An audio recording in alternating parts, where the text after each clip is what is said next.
It started on a Tuesday in late October, when the nights had grown long and the air had taken on that particular chill that settles into your bones and stays there. I had been working late, alone in the office, the kind of alone that only exists after midnight when the building breathes differently and the fluorescent lights hum just a little too loud. I finished around 2 in the morning and took the long hallway to the stairwell, the one that cuts through the old wing, past the storage rooms and the frosted windows that look out onto nothing but the parking structure wall. Halfway down the hall, I stopped. There was a woman standing at the far end, near the last door before the stairs. She was facing away from me, very still, wearing something pale and loose that caught the light in an odd way. I assumed she was a colleague working late, another body in a quiet building, and I kept walking toward her. She did not move. I slowed. The hall felt colder the closer I got, the kind of cold that is not just temperature, but something else, something that sits in the chest. I called out a quiet hello, and my voice came back flat, absorbed by the walls. She turned her head then, just slightly, not enough to see her face, and then she stepped through the door and was gone. I stood there for a long moment, listening to nothing. When I finally reached the door and opened it, there was only a small storage room, dim and undisturbed, smelling of old paper and dust. Boxes stacked neatly, the way they had always been. No window, no second exit. I took the stairs and did not look back. I still work late sometimes, but I take a different hallway now. Our next story. I had been living alone in the house for 3 months before it happened. It was the kind of winter night that settles in early, the darkness complete by 5 in the afternoon, the cold pressing softly against every window. I was reading in an armchair near the lamp, the only light in the room, when I noticed the dog had gone still. He was a restless animal, always shifting, always sighing. But he stood at the center of the rug and stared toward the hallway, his ears low, his body held in a way I had never seen before. Not alert, something closer to resigned. I listened. The house was quiet, but it was a different kind of quiet than usual. The refrigerator hum was gone. The distant sound of cars from the road had stopped. Even the wind outside seemed to have simply decided not to continue. I set down my book and looked toward the hallway. There was someone standing at the far end of it. Not quite a shape, not quite a shadow, but something that occupied the space the way a person would, the proportions suggesting a figure without resolving into one. It was very still. I had this slow, nauseating sense that it had been standing there for some time before I looked up. I did not move. The dog did not move. We stayed that way for what felt like several minutes. The 3 of us in the quiet house. The lamp throwing its small circle of warmth, while everything beyond it remained dark and patient. Then the refrigerator hummed back on. A car passed outside. The dog walked to his bed and lay down without looking back. The hallway was empty. I never found a reason for it, and I have since learned not to look for one. Our next story. The summer I stayed in my uncle's lake house alone. The nights were so still they felt like hell breath. I had gone out to the porch around midnight, just to sit with a glass of water and listen to the water move. The lake was low that year, and the dock stretched out further than usual into the dark. I could see it from where I sat, a pale wooden finger pointing out into nothing. That was when I noticed the figure standing at the end of it. I thought at first it was a post I had forgotten, or a trick the moonlight was playing on the old planks. But it had the shape of a person. Shoulders. The suggestion of a head. It was simply standing there, very still, facing the water. I did not call out. Something in me, something quiet and instinctive, decided that was not the right thing to do. I watched it for a long time.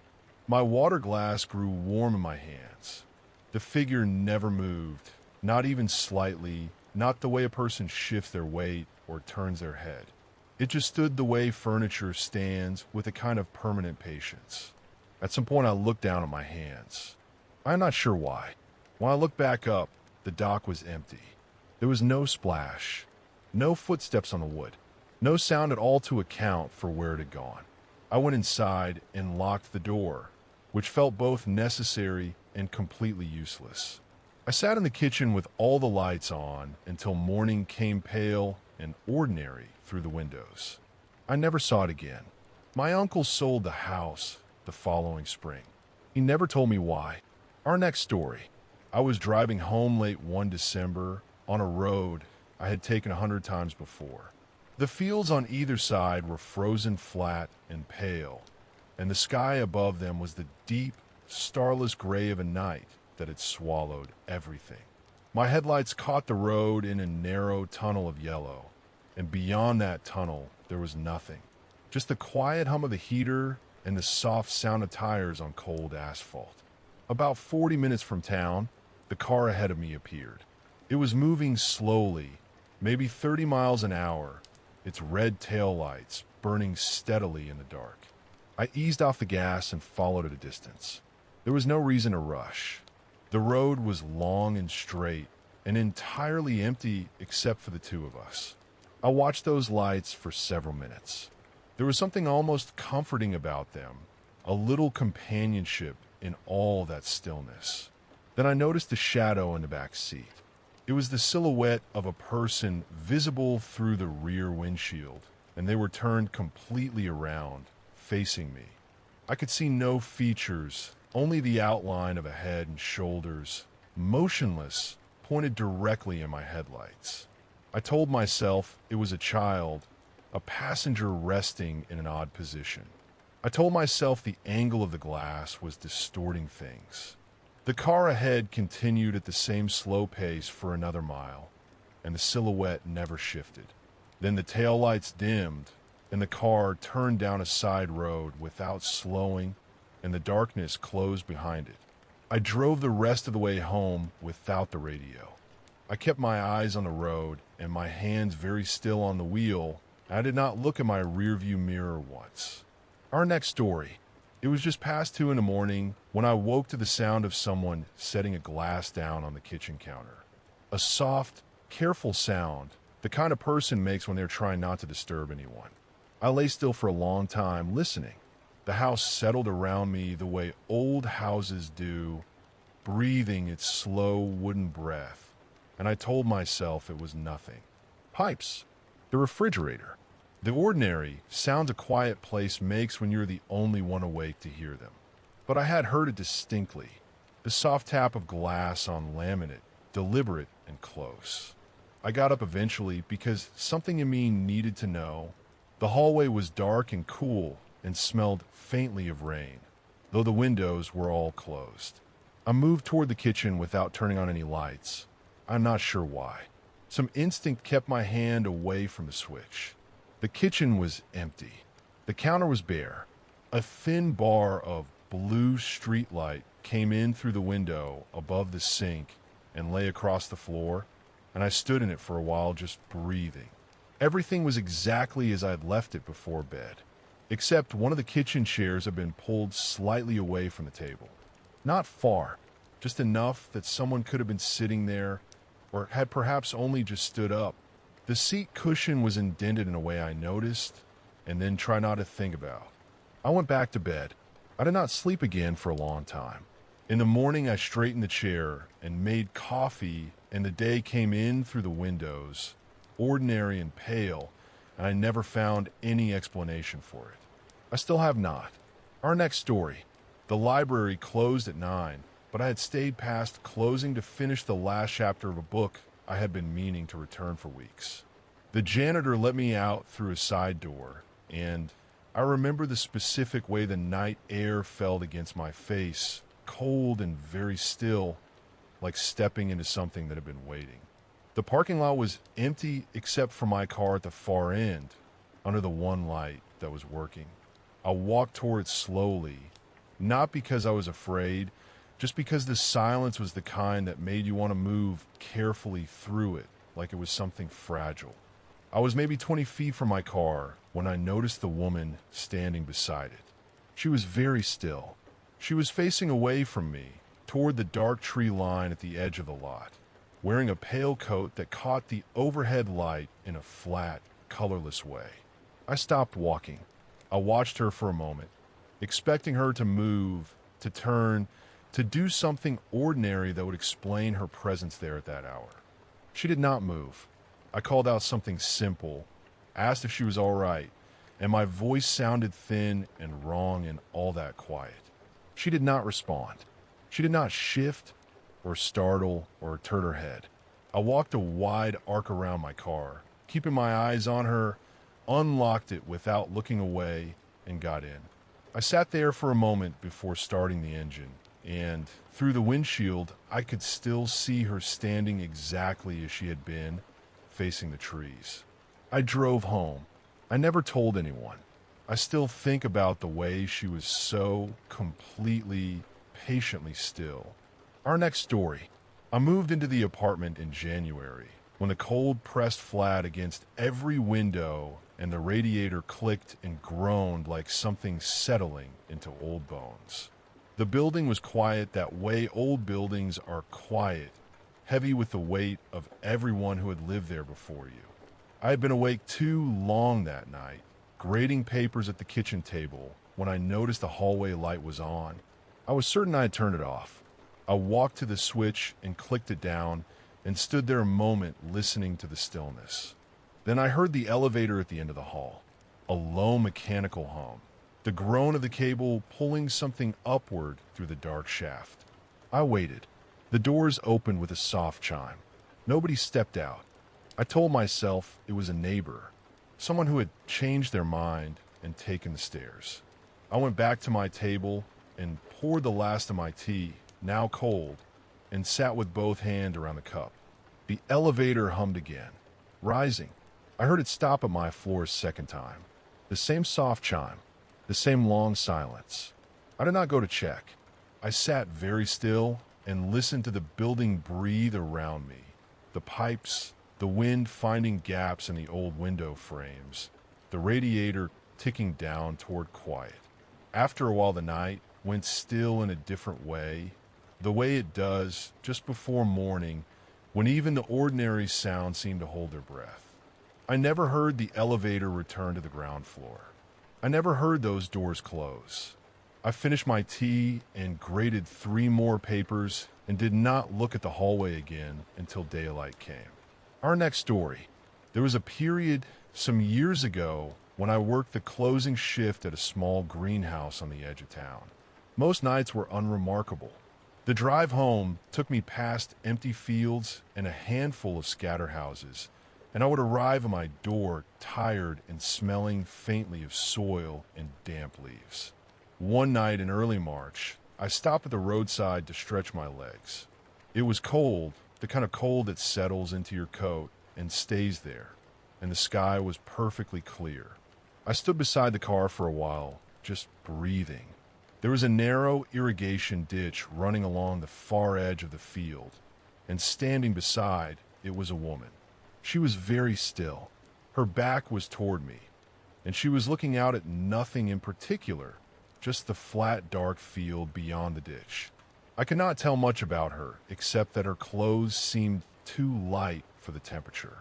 I did not feel afraid exactly. I felt something closer to the sensation of having walked into a room and forgetting immediately why I had come. A dull, quiet wrongness. I waited. She did not move. I waited a little longer, and then I got back into the car. I told myself she was a neighbor taking a late walk, or someone who had stopped as I had. I drove the rest of the way home without turning on the radio. I went back the next afternoon on my way to work. The field was empty. The ditch held a thin skin of ice. There were no footprints in the frost along the bank, not hers, and not mine from the night before either, though I was quite certain I had stood right there. Our next story. The old hotel where I worked the night audit shift had a particular kind of silence, the kind that felt less like an absence of sound and more like something holding its breath. Most nights I sat behind the desk with a cup of lukewarm coffee, watching the clock, watching the lobby, watching nothing move. It was sometime around 3 in the morning when the elevator opened. I looked up because the sound was familiar, that soft mechanical exhale of old doors parting, but no one had called for it. I had not pressed anything. The lobby had been empty for hours.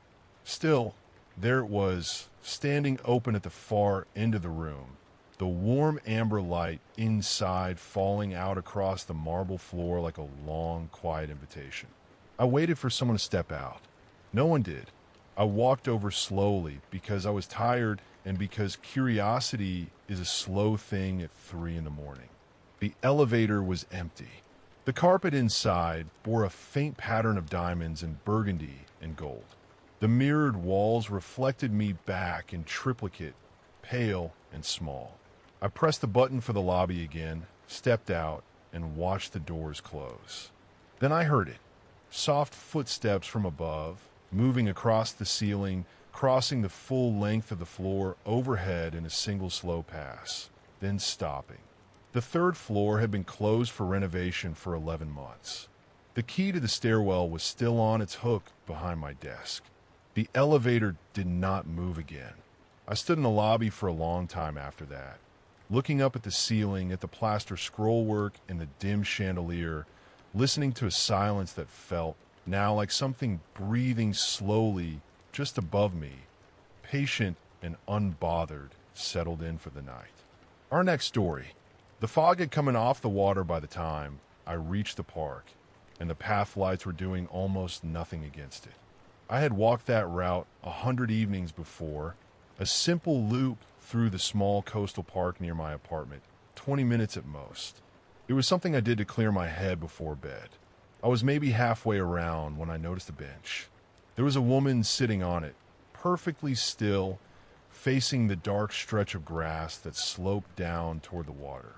She was dressed in a pale coat, the kind of soft gray that blurred into the fog at the edges, and she had her hands folded in her lap. I slowed without meaning to. Something about the stillness of her felt wrong in a way I could not name. Not threatening, exactly, just deeply, quietly wrong.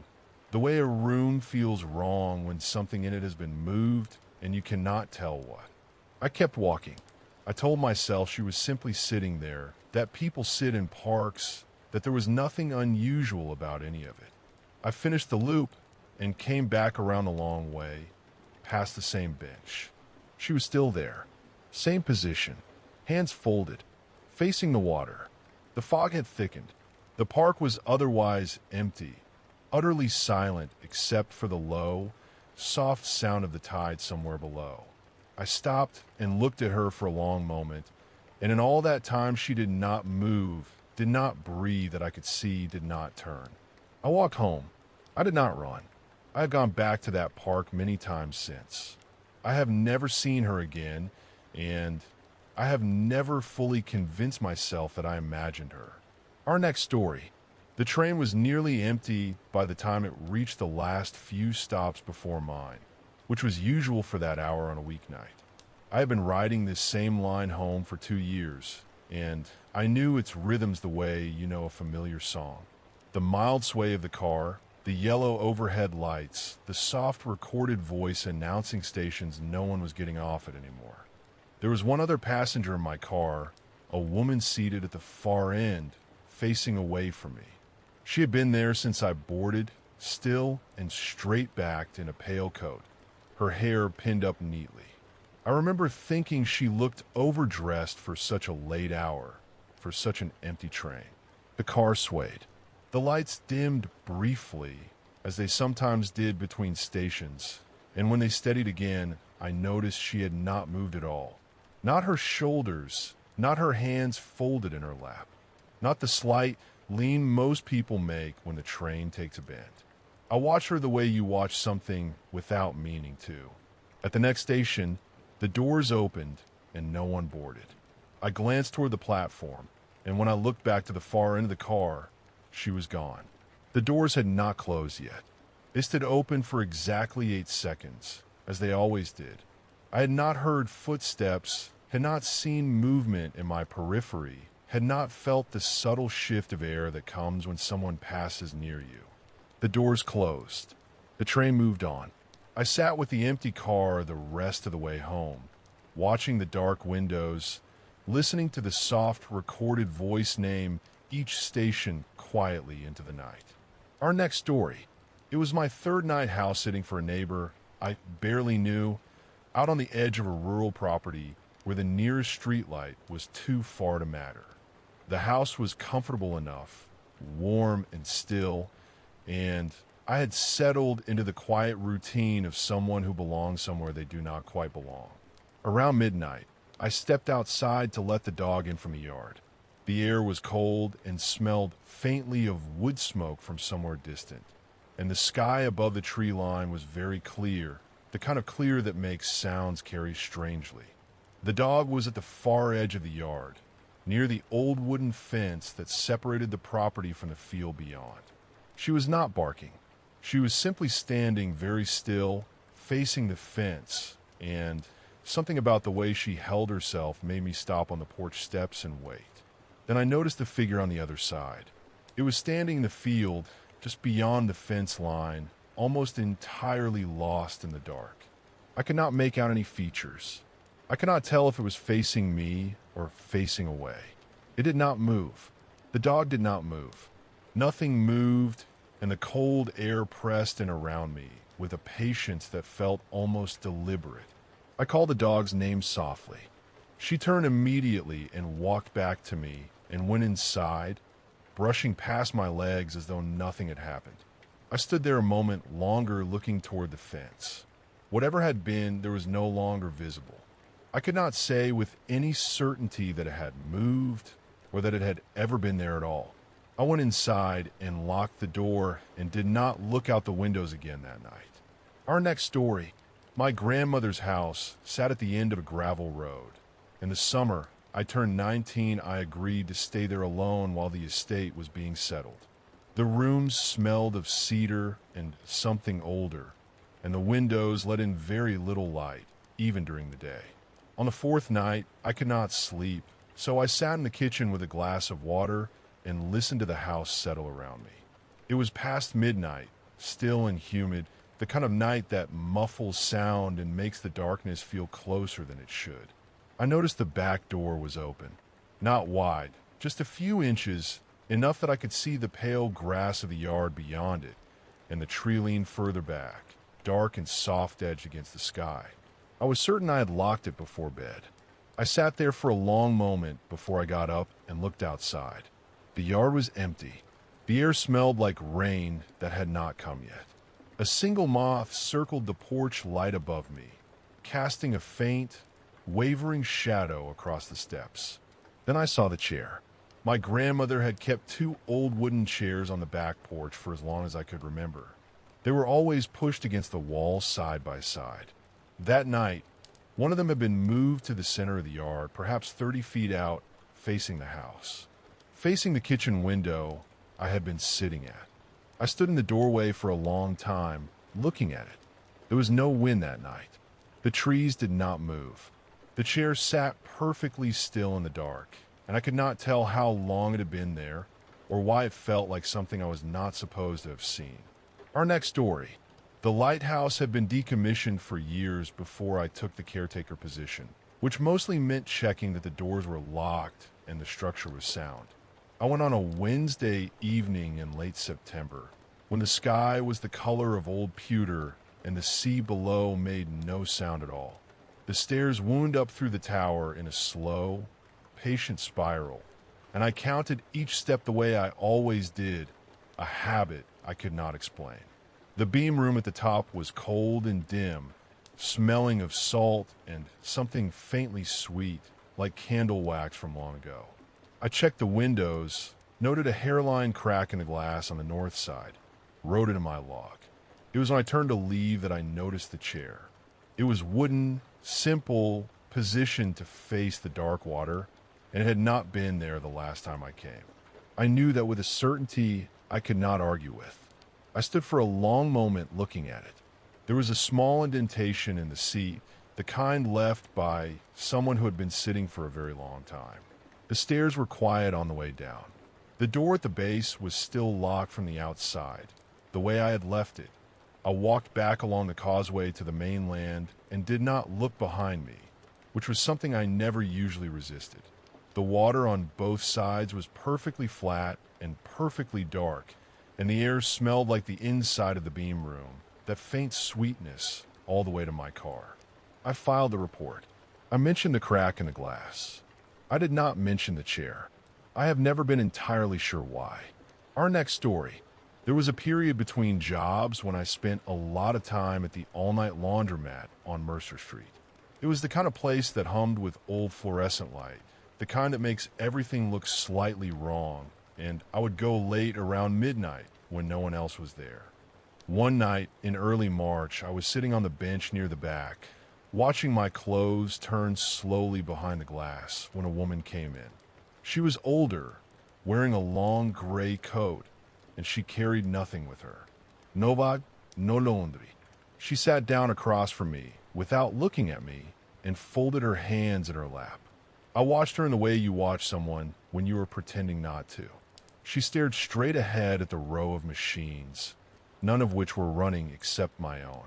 The fluorescent light above her flickered once and then held. After a while, I realized she was not looking at the machines at all. She was looking at something just past them, at the wall, or at some point beyond the wall entirely. Her expression was calm, but very still, the way a face looks in sleep. I checked my clothes. They needed another 20 minutes. I looked at my phone. I looked back at her. She had turned her head and was looking directly at me, not with alarm or curiosity, with something I cannot name, something patient and very old. She held my gaze for a long moment, then looked back at the wall. When my cycle ended, I gathered everything warm and damp and left without folding anything. I drove home a different way than usual. I'm not entirely sure why. I just did not want to pass that street again that night. Our next story.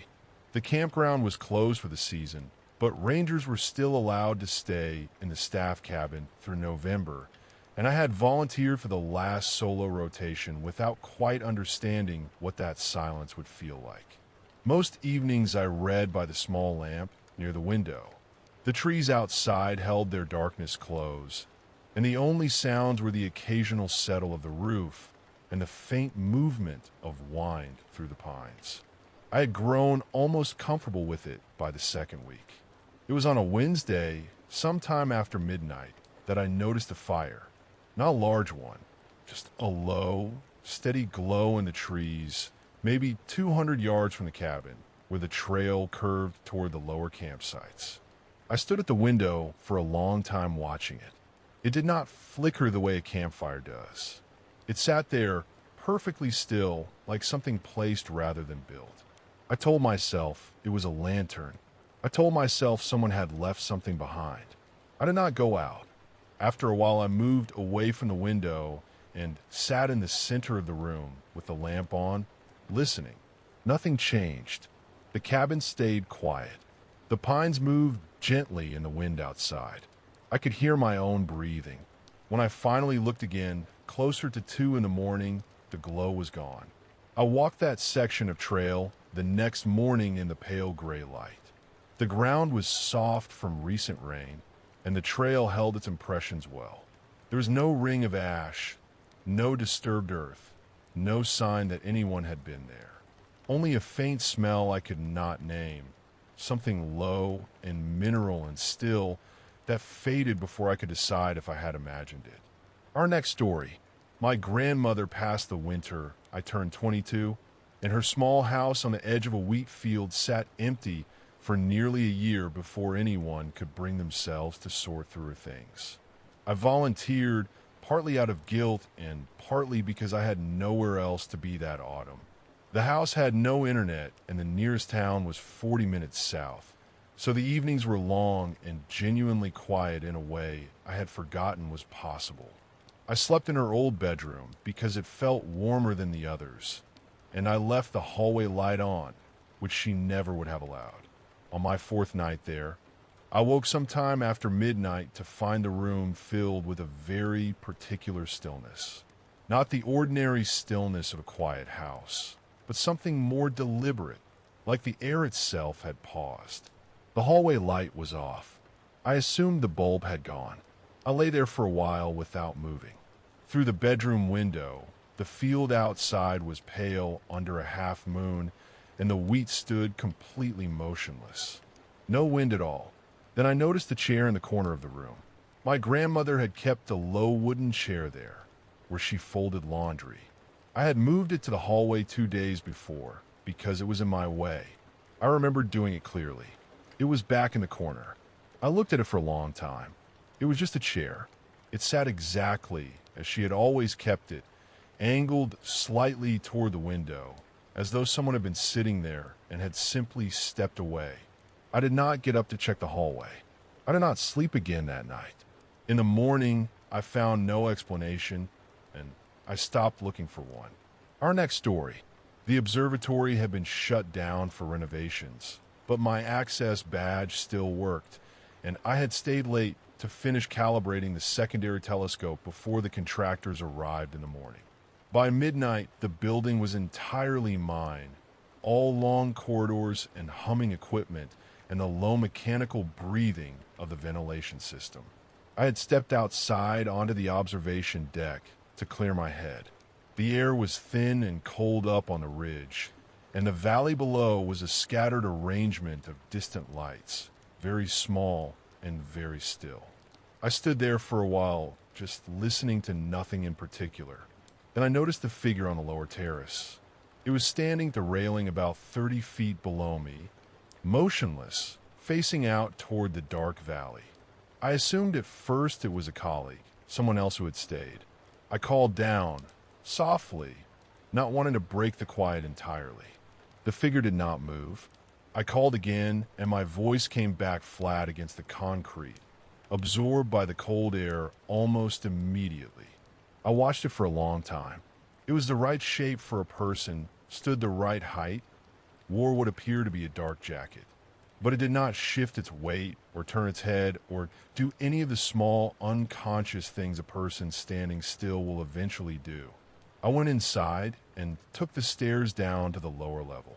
When I pushed through the exterior door, the terrace was empty. The railing was cold and clean.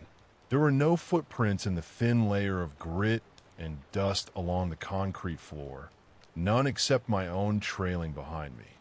I finished my work and left before sunrise. I have not been back to that ridge since, and I have not found a way to think about that night that leaves me feeling entirely settled. Our next story. I had taken the same walking path through the botanical garden for 2 years before the night it stopped feeling familiar. It was late autumn, well past 10, and the garden allowed after-hours entry to members. I liked it then, when the crowds were gone and the lampposts threw their small pale circles onto the empty gravel.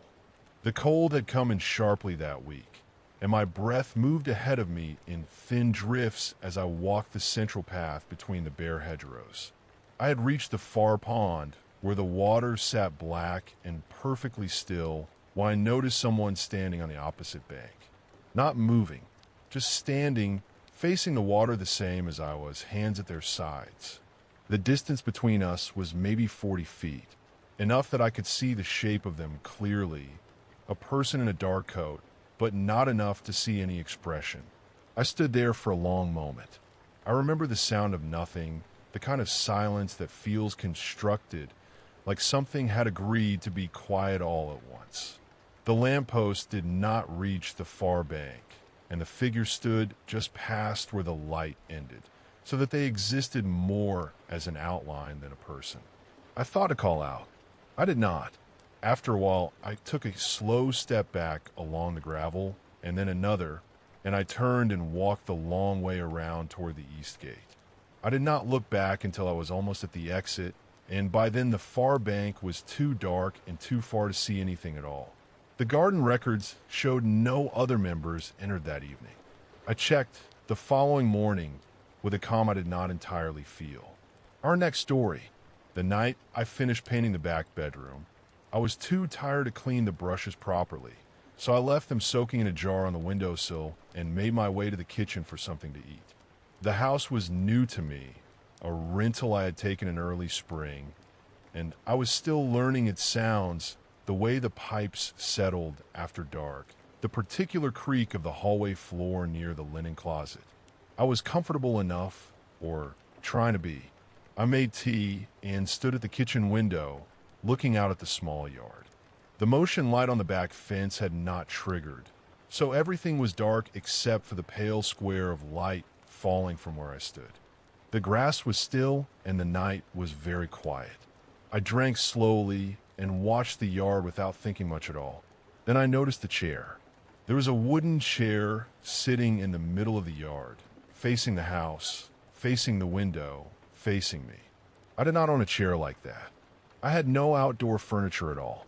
It was a plain kitchen chair, the kind with a flat seat and a low back, and it sat squarely in the grass as though it had always been there, and I had simply failed to notice. I stood very still for a long time. The chair did not move. Nothing moved. The yard remained silent, and the motion light never came on, though I watched the fence until my tea went cold in my hands. In the morning, the chair was gone. I walked the yard twice and checked both gates, which were still latched. I asked the neighbors on either side, gently, casually, and neither of them had any idea what I was talking about. I never did find out where it came from. Our next story. The boat had been my grandfather's, and after he passed it sat moored at the end of a small private dock behind the family property, covered in canvas and left to the weather. I went out to check on it one August night when the heat inside the house had made sleep impossible and the air down by the water was cooler and smelled of mud and still things. I walked the dock slowly, listening to the quiet lap of the water beneath the boards. The moon was low and hazy, giving just enough light to see the dark tree lean across the narrow channel, the slight shifting of the canvas cover in the almost absent breeze. I sat at the end of the dock for a long time. My feet did not quite reach the water. I was very still, the way you get when the night is deep and the silence is weight and you do not want to disturb it. Then, from somewhere in the middle of the channel, something surfaced. Not dramatically, not with any splash. It simply appeared, a shape sitting just at the waterline, pale and rounded, roughly the size and suggestion of a head. It did not move. It did not sink. It was simply there, the way a buoy is there, but there was no buoy in that channel, and there never had been. I watched it for a long time. It watched nothing that I could identify. Eventually I stood and walked back up to the house without looking behind me, and I did not go down to the dock again that trip. I have thought about it many times since. The shape, pale and still on the black water. Not threatening, not moving. Only present in a way that felt, somehow, entirely deliberate. Our next story. The greenhouse at the edge of the property was mine to tend that autumn, while the owners were abroad and the main house stood locked and dark behind me. I went each evening just before dusk to water the orchids, and I had grown comfortable with the ritual, the warmth inside, the condensation on the glass, the way the last light came through the panels in long amber strips. It was a Wednesday when I noticed the chair. There was a small wooden chair in the corner that I had never paid much attention to, half hidden behind a row of hanging ferns. That evening it had been moved to the center of the greenhouse, positioned to face the door, as though someone had sat down to wait for whoever might come in. I stood in the doorway for a long moment, holding my watering can, listening to the quiet hiss of the irrigation system and the faint tapping of a moth against the glass somewhere above me. I told myself I had moved the chair myself and simply forgotten. I told myself the groundskeeper had come through. I went about my work and did not look at it again. But the following evening it was back in its corner, and on the stone floor in front of it the soil was tracked in two neat arcs, the kind of marks that come from the slow turning of feet, the way a person shifts their weight while they sit and wait for a very long time. I finished watering the orchids.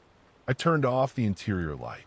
I walked back to my car without hurrying, because something in me understood that hurrying would mean admitting what I was afraid of. I never moved that chair. Not once. And neither, as far as I know, did anyone else. Our next story. I had volunteered to stay late at the nature center that evening, long after the last visitor had gone and the other staff had locked their offices and driven away into the dark. My job was simple enough, just checking that the exhibits were powered down and the back doors were secure before I left. The building was an old converted farmhouse, low-ceilinged and full of the particular silence that old wood holds at night, something between stillness and breath. I had worked my way through the lower rooms without trouble, running my flashlight along the cases of pressed moths and mounted birds, when I noticed the door to the reading room was open. I was certain I had closed it an hour before. The room was small, just a few chairs, a round table, shelves of field guides and local histories. I stepped inside and checked the latch on the single window, which was fine, and turned to leave. There was a woman sitting in the far chair. She was older, dressed in a plain coat the color of slate, with her hands folded in her lap and her eyes directed at the table. She did not look up when I entered. She did not move at all. I stood in the doorway and said that the center was closed, that I was the last one here, that I needed to lock up. My voice came out quieter than I intended. She did not respond. She did not shift or blink or acknowledge me in any way I could detect. I left the room. I walked to the front desk and called out once more into the building. Nothing answered. When I went back to the reading room, the chair was empty and the window I had checked was open just slightly, letting in the cold night air and the smell of wet grass from the field outside. Our next story. The aquarium where I worked the night maintenance shift was peaceful in a way most people never got to experience it. The crowds were gone. The lights were dimmed to a soft blue, and the only sounds were the slow hum of the filtration systems and the occasional deep shift of water in the larger tanks. I liked those hours. I had worked them for almost 2 years without incident. It was a Thursday in early March when I noticed the woman standing at the far end of the main corridor. She was facing the deep ocean exhibit, the one with the large pelagic fish that moved in slow, indifferent circles. I remember thinking it was strange that she was there at all, since the building had been locked since 8, and I had done the walkthrough myself. But people sometimes slipped in during closing, so I walked toward her to let her know we were closed. She did not move as I approached. She was wearing a dark coat, and her hair was loose, and she stood very close to the glass. The blue light from the tank moved over her in slow pulses. I said, "Excuse me," and she did not answer. I said it again and stepped a little closer, and I noticed that none of the fish were swimming near her side of the tank. They had all drifted to the far end, hanging there in the dim water in a way I had never seen them do before. I called out to her once more, and she turned her head slightly, not enough for me to see her face, and then she walked around the corner into the darkened hallway that led only to the staff exit. When I checked, the door was locked from the inside. The hallway was empty. The fish stayed at the far end of the tank until morning. Our next story. It was the kind of cold that settles into a building slowly, the way water finds its level. And a museum where I worked the overnight security shift had been holding that cold for what felt like decades. My job was simple. Walk the halls every hour, check the doors, note the time in the log, and sit back down at the desk near the entrance where a single lamp kept the dark at a comfortable distance. I had done it for 2 years without incident.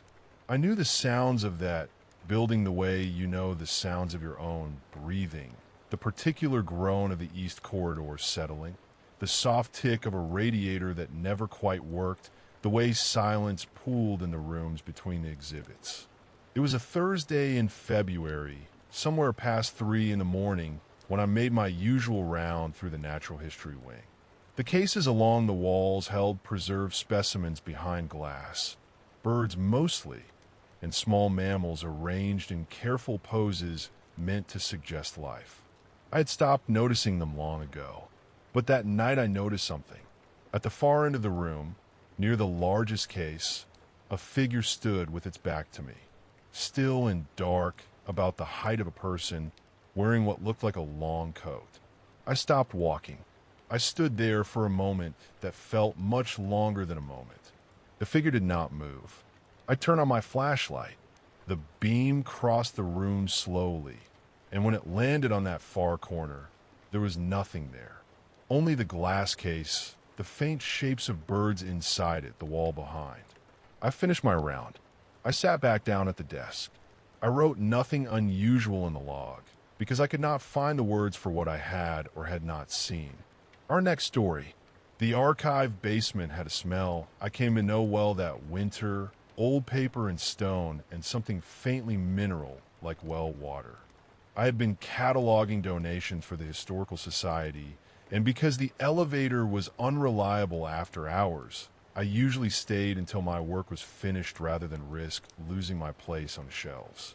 It was past 11 on a Friday when I noticed a chair. There was a reading area near the far wall, 2 wooden chairs, and a small table with a lamp I never used. Both chairs were always pushed neatly under the table when I arrived. That night, one had been pulled out, turned slightly, as if someone had just stood up from it. I had been alone in the building for 4 hours. I stood still for a long time, listening. The basement had its own quiet, deeper than ordinary quiet, the kind that felt like pressure. I heard nothing. The air was very cold near that corner, colder than the rest of the room, though there was no vent nearby and no window at all. I did not approach the chair. I gathered my things slowly, the way you move when you do not want to appear frightened, and I turned off my work lamp and walked to the stairs. At the top, I looked back down into the dark. The lamp near the reading area, the one I never used, was on. I was certain it had not been on a moment before. I was certain I had not touched it.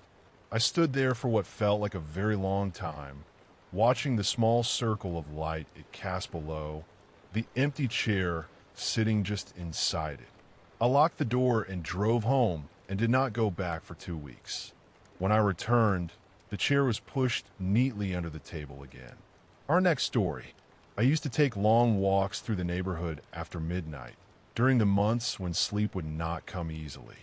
The streets were quiet at that hour, lit only by the pale orange glow of the street lamps, and I found the stillness more comforting than anything else in my life at the time. One night in late February, I turned down a street I had passed 100 times before and noticed a woman standing at the far end of the block. She was standing very still beside a parked car, facing away from me, wearing a long dark coat. There was nothing remarkable about her, except that it was nearly 1 in the morning and the temperature had dropped to something that made my breath come out in small white clouds. I slowed my pace without meaning to. She did not move. I walked the length of the block slowly, watching her, and by the time I was close enough to see clearly, I noticed she was not looking at anything in particular. No phone, no keys, nothing in her hands. Just standing with her arms at her sides, facing a stretch of empty pavement. I passed within maybe 10 feet of her and said a quiet good evening, the way you do when the silence feels too thick to leave alone. She did not respond. She did not turn. I could see a small portion of her face in profile, and her expression was completely calm, the way a face looks in deep, dreamless sleep. I kept walking. I did not run. I told myself there was a reasonable explanation forming just out of reach. When I turned at the corner and glanced back, she was gone. The street was empty in both directions. No sound of footsteps, no car door, no movement at all. I have never found a way to finish that thought. Our next story. The phone booth stood at the far end of the parking lot, behind a hardware store that had closed years before I moved to that town. I noticed it one evening in late autumn when I cut through the lot on my way home from neighbor's house, and I remember thinking it was strange that it still had glass on 3 sides and a working bulb inside. I passed it every few nights without thinking much about it. Then one evening in November, I came through the lot a little after 11, and the booth was lit, which I had seen before, but the receiver was lifted off the hook and hanging by its cord, turning very slowly in the cold air. There was no one near it. The lot was empty, and the street beyond it was quiet. I stood at a distance and watched it turn. After a moment, I walked closer, because the reasonable thing seemed to be that someone had simply left it that way. I could hear, when I got near enough, a faint sound coming through the receiver. Not a voice, not static exactly.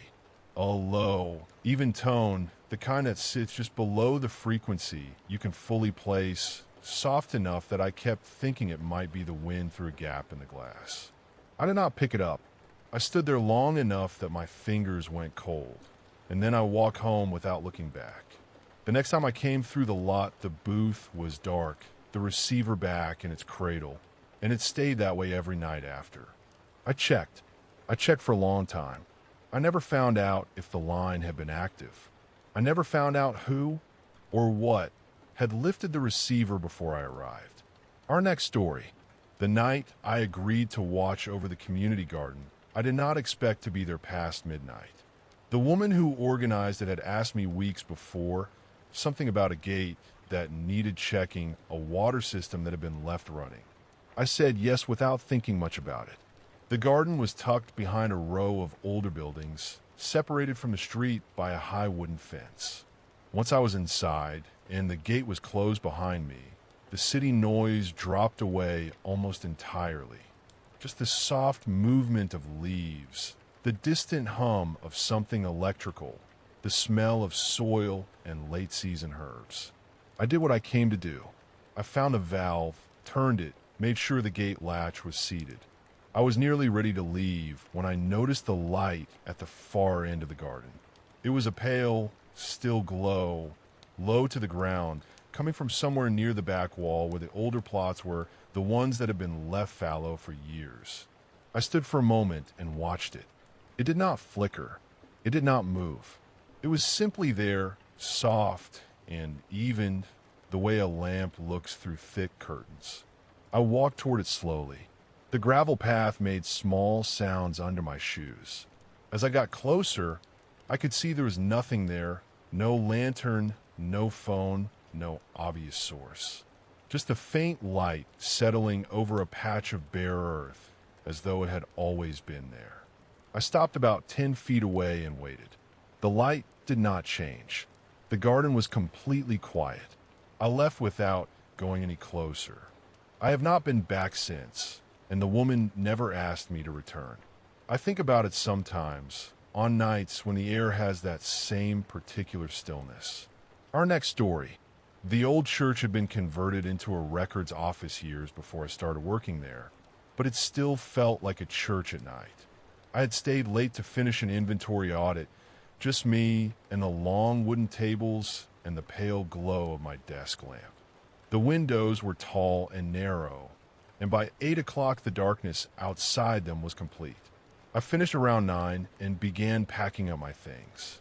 The building had a particular quiet that seemed to come from inside the walls rather than from any absence of sound.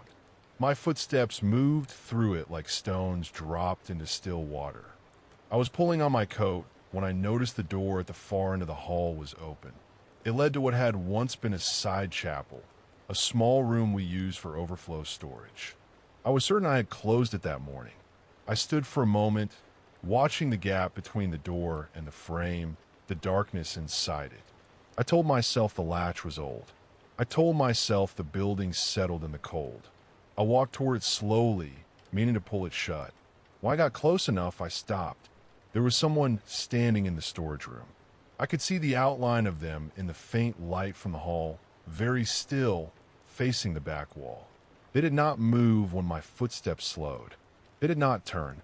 I left through the front door without going back for my bag. The next morning, everything was exactly as I had left it. The side chapel was empty. The door was closed. No one on staff could explain who might have been inside, and the building records showed no second key card used that evening. I put in my resignation 2 weeks later for reasons I told myself had nothing to do with it.